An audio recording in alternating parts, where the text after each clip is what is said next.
France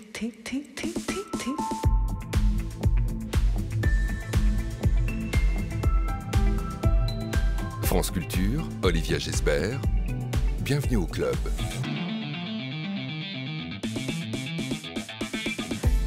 Bonjour à tous. Le club reçoit aujourd'hui le prix Nobel de littérature, Orhan Pamuk, écrivain turc, professeur à l'université de Columbia à New York où il enseigne la littérature comparée depuis 16 ans. L'auteur de Neige et dernièrement des Nuits de la Peste donne ce mois-ci à Paris une série de conférences au Collège de France sur le paradoxe du romancier. À cette occasion, il nous fait découvrir ses secrets d'écriture et partage sa connaissance encyclopédique des meilleures œuvres de l'art du roman. Écrire, un travail de titan et pour lui aussi un travail de fourmi, patiente et optimiste, qui travaille constamment et qui sait qu'elle finira par couvrir sa distance. Voilà de quoi nous allons parler aujourd'hui avec notre invité Orhan Pamuk.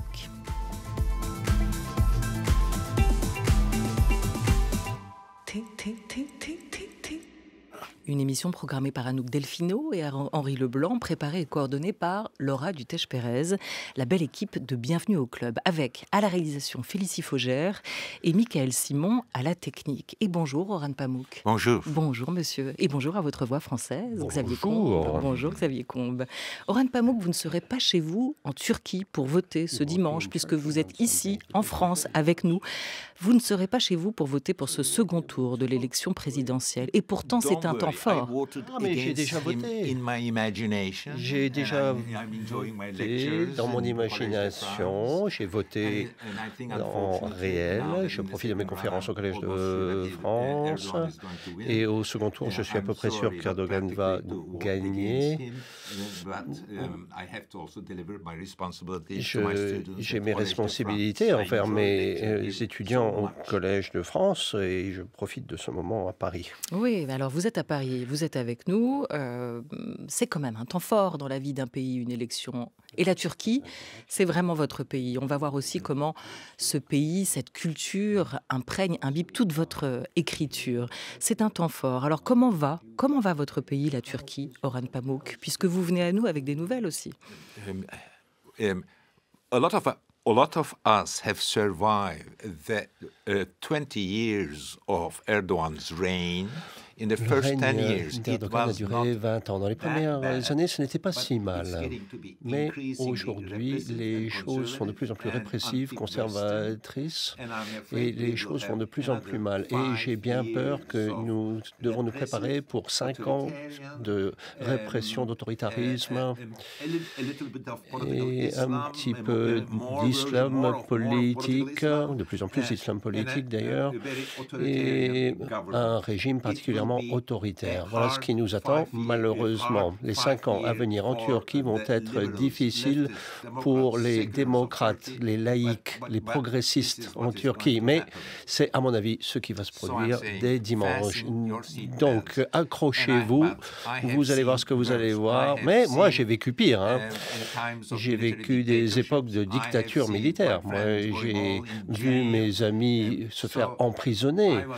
Et au début, j'étais un petit peu optimiste. Je pensais que Erdogan allait ne plus pouvoir régner, qu'il ne serait plus élu. Mais malheureusement, je crois qu'il va être réélu. J'espère me tromper. Et il y a eu aussi ce terrible tremblement de terre de février dernier qui continue à faire des secousses, des secousses politiques, des secousses symboliques aussi dans votre pays, Orhan Pamuk. It's paradoxical, you know. Il y a un paradoxe. The neighborhoods, the towns, les quartiers, les villes, les districts, les provinces les plus frappées par le séisme, ces gens-là continuent à voter pour Erdogan. Pourquoi les bras m'en tombent? L'explication, peut-être, c'est qu'il est connu comme constructeur, bâtisseur. Et ce sont des endroits particulièrement conservateurs, là où le séisme a le plus frappé. Les gens lui permettront de continuer son funeste dessein. Ils vont continuer à voter pour lui. En 20 ans, il a su bâtir un charisme incroyable. Voilà les raisons qui expliquent ce vote. Mais moi, j'ai survécu dans ce pays parce que je vis en grande partie puis dans mon imaginaire, l'imagination de mes romans, et moi, je veux toujours parler de ces choses-là dans le domaine de la fiction. Vous avez votre maison en Turquie, à Istanbul, vous avez aussi votre musée. Pourquoi vous ne vous êtes jamais résigné, faudrait-il peut-être presque dire avec vous, Orhan Pamuk, pourquoi vous ne vous êtes jamais résigné à l'exil?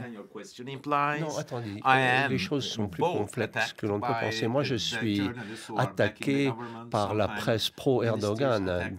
Parfois, ce sont des ministres qui m'attaquent. J'ai des gardes du corps qui me sont donnés par le ministère de l'Intérieur, alors qu'en même temps, il y a d'autres ministres qui m'agressent verbalement. Moi, je vis comme ça depuis 3 décennies, même avant Erdogan, d'ailleurs. Dans le gouvernement précédent, j'étais critiqué, attaqué, agressé. Et puis dans le gouvernement précédent, on me donnait déjà des gardes du corps. Vous voyez, donc c'est pas manichéen. Pourquoi vous n'êtes jamais parti? Pourquoi vous ne vous êtes jamais résigné à l'exil, Orhan Pamuk? Je suis professeur à l'université de Columbia, à New York. Chaque année, une fois par semestre, donc un semestre par an, je vis à New York.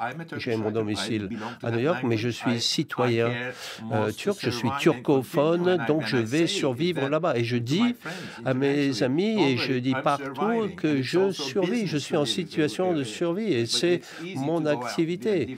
C'est facile d'aller à New York et de parler de la Turquie à partir de New York, mais c'est pas ce que je veux faire. Moi, je suis turc, j'aime ma langue, et en dehors de la Turquie, je suis comme un poisson hors de son bocal. Et ça, je ne veux pas. Voilà, vous voulez parler de la Turquie, y compris dans vos livres, comme le Cubain Leonardo Padura veut parler de Cuba dans ses livres. Il faut dire votre attachement à votre pays viscéral, Orhan Pamuk. Appartenir à une culture, c'est quelque chose qui nous dépasse, nous disait Leonardo Padura. On doit rechercher l'universel dans les entrailles du local. Comment la Turquie a-t-elle fait de vous l'écrivain que vous êtes aujourd'hui? I cannot be that self-conscious about my history of becoming the writer I am. M'analyser pour évoluer mon parcours pour devenir l'écrivain que je suis. Mais voyons le côté psychologique de la chose.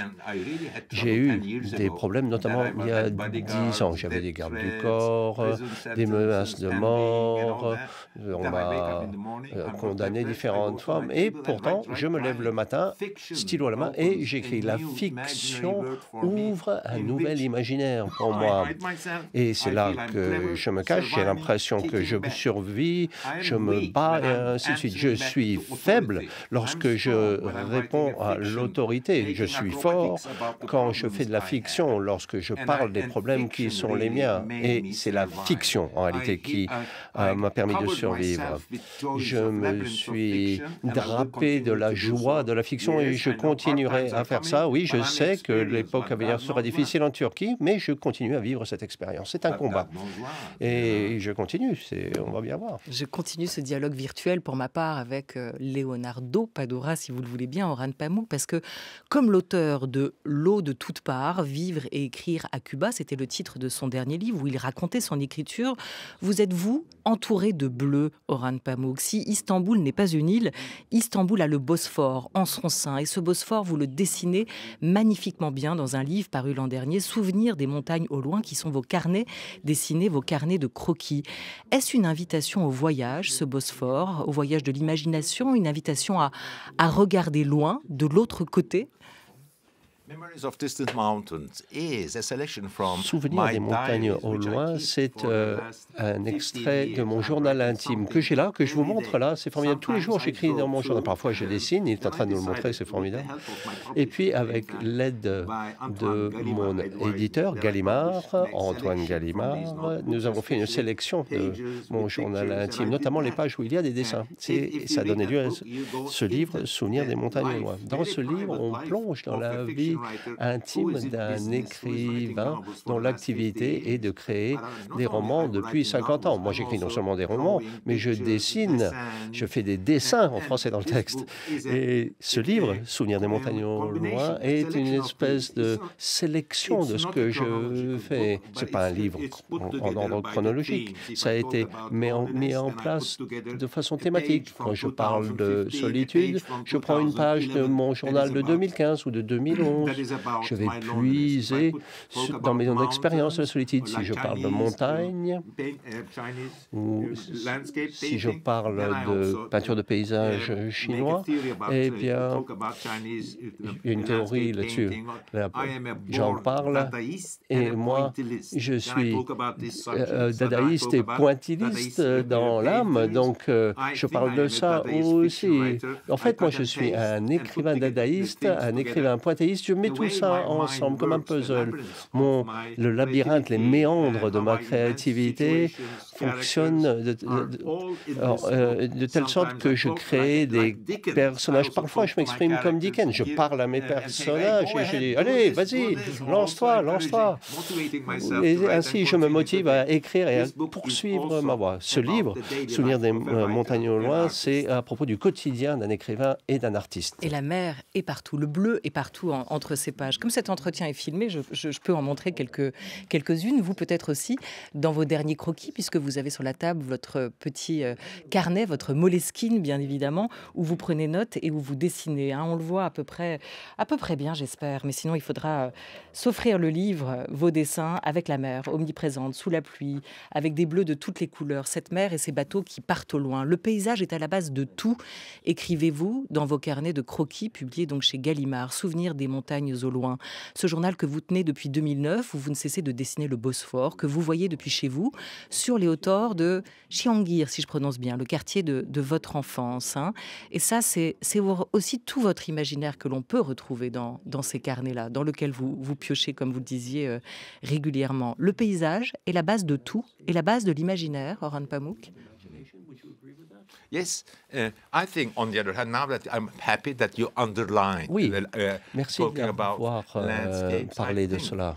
Le paysage et la peinture de paysage, c'est au cœur, à mon avis, de la compréhension générale que l'on puisse avoir du paysage. Parfois, j'ai des fantasmes. Je me dis, tiens, une exposition ou une anthologie sur le développement de la peinture des paysages. On voit ça dans les peintures religieuses au début, mais en arrière-plan. Aujourd'hui, le paysage est un sujet en soi. Si on continue à faire un paysage au fil du temps, ça représente le temps. Le paysage représente le temps, la condition spirituelle de l'existence. On regarde le paysage et on projette nos tensions, notre mélancolie, notre tristesse, notre colère, notre optimisme à vivre, notre désir d'aller au-delà de nos propres limites. Tout cela, c'est dans la peinture du paysage. La peinture du paysage, ce n'est pas une photo, c'est un acte sentimental. Et le spectateur, dans un musée, qui regarde les paysages, se découvre lui-même aussi dans les labyrinthes, dans les méandres, ou l'ambiance, ou dans les sentiments que le paysage fait passer.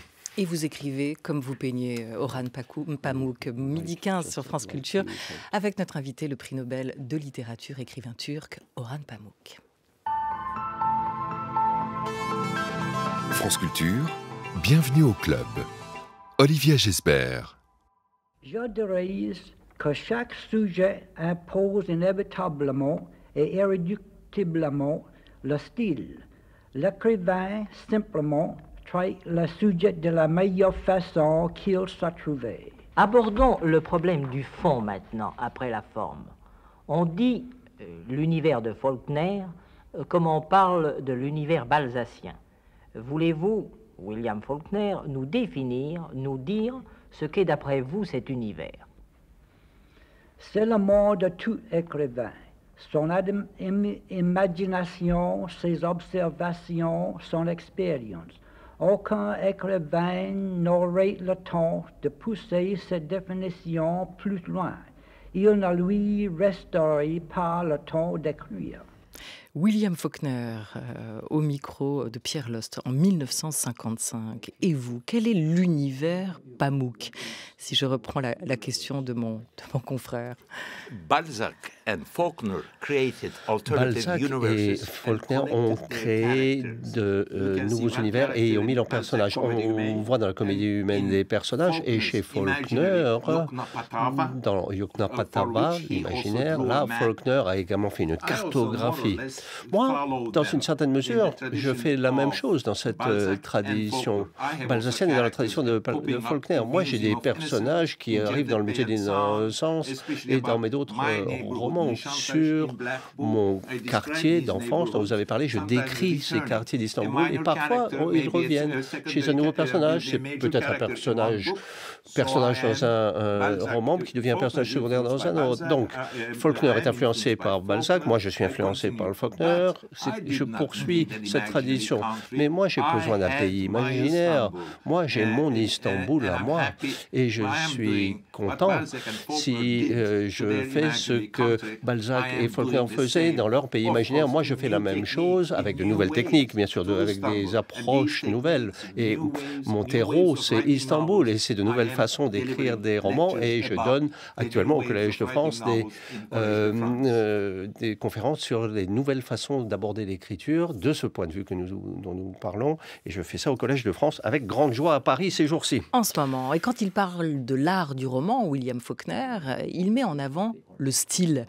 C'est une bonne définition du roman, hein, d'après vous. Vous déplorez, Orhan Pamuk, qu'on accorde parfois trop d'importance aux protagonistes des livres, avec ce besoin à tout prix qu'ont les lecteurs aujourd'hui de s'identifier aux personnages, au lieu de se laisser emporter par la musique du roman, par le style, par la langue. There is a mystery of character Il y in a the history of un mystère des personnages dans l'écriture et dans la lecture du roman. Dans mes conférences au Collège de France, j'explique qu'on attache trop d'importance, particulièrement dans la production d'un roman. Quand on lit, évidemment, on veut s'identifier au personnage, mais quand on construit un roman, on utilise les personnages comme un artifice. Imaginez que le roman, c'est un arbre avec 10 000 pages. Eh bien, on va les décrire toutes, ces feuilles de l'arbre. Le personnage, c'est celui qui sait nous aider, grimper dans l'arbre et toucher les branches et toucher toutes les feuilles. Mais ce n'est pas un personnage. En réalité, tous ces points de départ, ce sont ces feuilles qui sont des expériences de vie. Ces feuilles, ces petites choses, ces éléments, on peut les considérer comme des terminaisons nerveuses. C'est ce que disait Nabokov, ces expériences atomiques très fortes de la vie humaine. On en a besoin, on veut écrire là-dessus. Les personnages, eux, sont nécessaires pour se rendre vers ces terminaisons nerveuses. On a besoin d'un personnage pour s'y rendre. Moi, j'ai écrit mes romans non pas parce que j'ai un personnage, non, parce que je veux parler de miniatures perses, miniatures de l'Empire ottoman. J'invente des personnages capables de parler des peintures ottomanes, qui peuvent se rendre dans cet univers et qui permettent d'impliquer le lecteur dans les peintures ottomanes. Non, ce n'est pas un personnage qui veut dessiner. Non, moi, je veux parler des peintures ottomanes, pas du personnage. Et donc, il me faut un personnage pour parler des peintures, parce que c'est lui qui va nous en parler. Voilà, et c'est toute la question des débuts, hein, pour commencer à écrire un roman. L'écrivain, vous le rappelez durant ses conférences, a besoin de ce que Faulkner appelait, lui, les premières graines, et de ce que Nabokov appelait les terminaisons nerveuses, hein, à travers cette idée des feuilles. Et c'est cette question que vous abordez. Vous le dites, si le roman est un arbre, il est impossible d'envisager ou même de concevoir le tronc, les branches et les feuilles en même temps. C'est la première règle, celle du début. Mais ensuite, est-ce qu'on peut écrire un roman, Orhan Pamuk, sans avoir un plan précis? Est-ce que le romancier peut accepter de se perdre? Les Américains ont parfois l'impression qu'ils tiennent le stylo au point final. Et les Américains ont évidemment le syndrome de la page blanche. Hein. Et c'est difficile de se lancer dans un ouvrage et de se dire qu'on va écrire comme Rimbaud écrit un poème. Non. À mon avis, c'est plutôt la construction d'une cathédrale. C'est de ça qu'il s'agit. Il faut faire un plan. Bon, on ne va pas pas se lancer en mettant des cailloux les uns sur les autres. Hein. Non, c'est pas comme ça qu'on aura une cathédrale. Vous aurez quelque chose qui ne tient pas debout. Moi, mes romans portent sur l'architecture des cathédrales. Alors, je ne vous parle pas de l'importance des cathédrales, je vous parle de l'importance de la prévision, de la planification. Il faut faire un plan.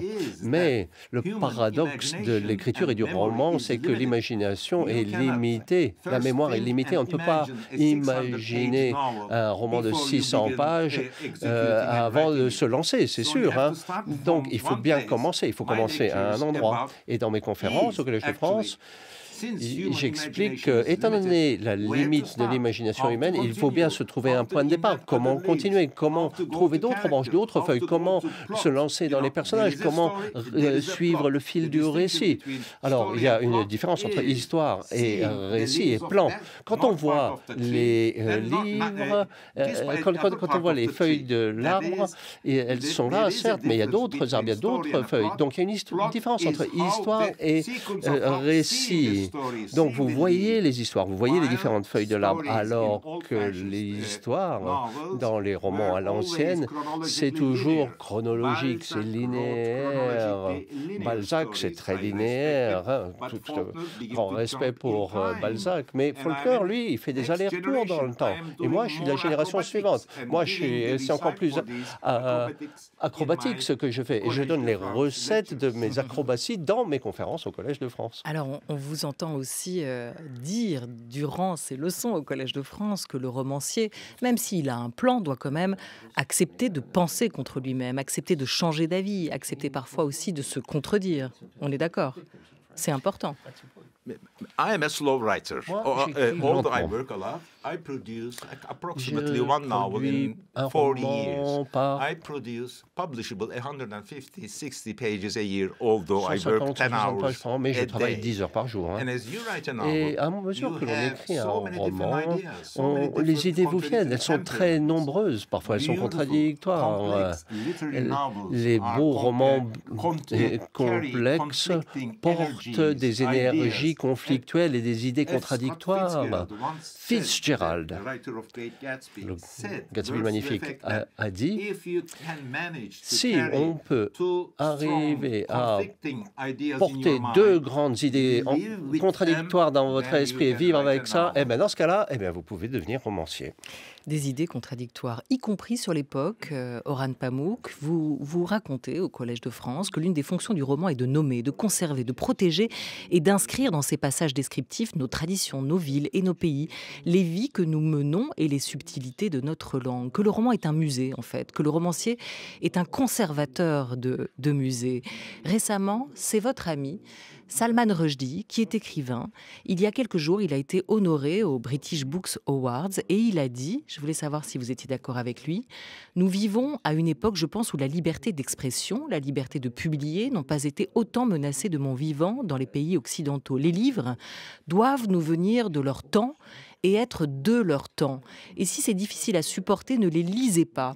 Lisez un autre livre, mais n'essayez pas de refaire le travail d'hier à la lumière des attitudes d'aujourd'hui. » C'est pas contradictoire avec ce que vous dites, vous, sur le roman musée. First, let's underline and talk about the fact that novels have museum-like qualities. Les romans ont des qualités de musée. Quelles sont-elles? Regardez les écrivains modernistes, Thomas Mann, jusqu'à Perec. Ils font tous des listes sur ce qu'ils ont mangé, sur ce qu'ils ont vu, sur ceci, cela, des films qu'ils voient. Bref, ces listes n'améliorent pas la continuité du livre. D'ailleurs, parfois les lecteurs sautent les listes, mais ces listes sont indispensables. On ne peut pas s'en empêcher parce qu'on n'écrit pas simplement pour le récit. On écrit pour décrire écrire la langue, la culture, le quotidien, nos journaux, les publicités que l'on voit, tous les éléments éphémères de la vie du quotidien, ça, il faut le préserver dans nos romans comme dans un musée. Salman Rushdie dit une chose tout à fait respectable, il faut défendre la liberté d'expression. Mais moi, je ne suis pas pessimiste. Moi, je viens d'un pays où de plus en plus, le régime autoritaire l'est de plus en plus. Et évidemment, on met beaucoup de pression sur les gens qui veulent s'exprimer. Comment? Mais moi, je me bats avec mes romans. Il faut mettre le roman sur un piédestal. Mais ne vous inquiétez pas. La créativité des écrivains, des artistes, la créativité des générations à venir continuera à s'épanouir. Moi, je crois en la créativité humaine. Je crois en le fait que même dans les pays les plus autoritaires, en Chine, en Corée du Nord, il y a des gens qui écrivent des romans. Tout ce qu'il leur faut, c'est une feuille de papier et un crayon. Et votre créativité va survivre.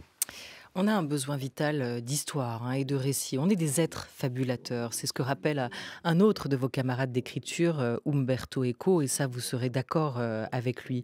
Mais la lecture, et vous le rappelez aussi, est d'abord une expérience, Orhan Pamuk. Quels sont les romans qui vous ont procuré les plus grandes émotions? I'm talking about these novels in my Collège de France lectures. Ces romans, je les évoque dans mes conférences. Le grand roman qui n'a jamais été écrit, c'est Tolstoï. Anna Karenine de Tolstoï. Sinon, Thomas Mann, Marcel Proust, Perec. Et Borges, qui nous a aidés à inventer beaucoup de choses en fiction. Calvino aussi, Italo Calvino. Voilà, mes idoles. Et je les évoque, bien sûr. Je n'oublie pas Flaubert, son éthique du modernisme. Flaubert a inventé une éthique, peut-être sans le savoir, mais dans sa correspondance, par son dévouement, par son mode de vie. Voilà donc mes idoles. Il y a Anna Karenine, Madame Bovary. Madame Bovary a influencé Anna Karenine. Le saviez-vous? Il y a des choses très intéressantes, des similitudes très frappantes. Et puis, il y a la version turque aussi. Donc, l'histoire de littérature est pleine de coïncidences, d'anecdotes bizarres. J'en parle, je les évoque. Et moi, à titre personnel, j'explique comment je commence à écrire un roman et je parle d'anecdotes, des anecdotes connues ou moins connues. Et puis, je parle de théorie aussi. Au Collège de France, il faut bien que je parle de façon un petit peu théorique aussi, tout de même. Heureusement que vous avez cité Flaubert. On avait peur que vous ne citiez pas un écrivain français. Et il est très important pour vous, Flaubert, Orhan Pamuk. Je ne sais pas si vous avez lu sa correspondance, mais il y distille plein de secrets d'écriture. Je vous renvoie vers un livre, celui de l'écrivain Régis Geoffrey, qui vient de lui consacrer un dictionnaire amoureux de Flaubert et qui s'amuse de son oisiveté, de sa paresse, ce qui n'est pas votre cas puisque vous écrivez, vous nous le disiez, plus de 10 heures par jour. J'aimerais terminer avec vos mots, Orhan Pamuk, quelques-uns de vos mots, puisque vous êtes à la fois professeur et écrivain, à la fois votre propre lecteur et celui qui parlait des autres. Et vous dites: plutôt que le regret littéraire dont j'ai parlé, j'éprouve une sorte d'émerveillement quand je relis parfois mes pages, notamment Neige où mon nom est rouge. Autant je suis surpris d'avoir réussi à oublier que j'avais écrit tout cela moi-même, autant je suis étonné par ce vieil Orhan de mon passé, cette personne dont l'imagination a conçu toutes ces significations périphériques. Et tout ça, vous racontez qu'au moment où vous les relisez, vous l'aviez oublié. Merci mille fois à vous, Orhan Pamuk. On vous retrouvera au Collège de France. Merci. Merci. Ou en vidéo, parce que ces conférences sont filmées. Merci Xavier Combes.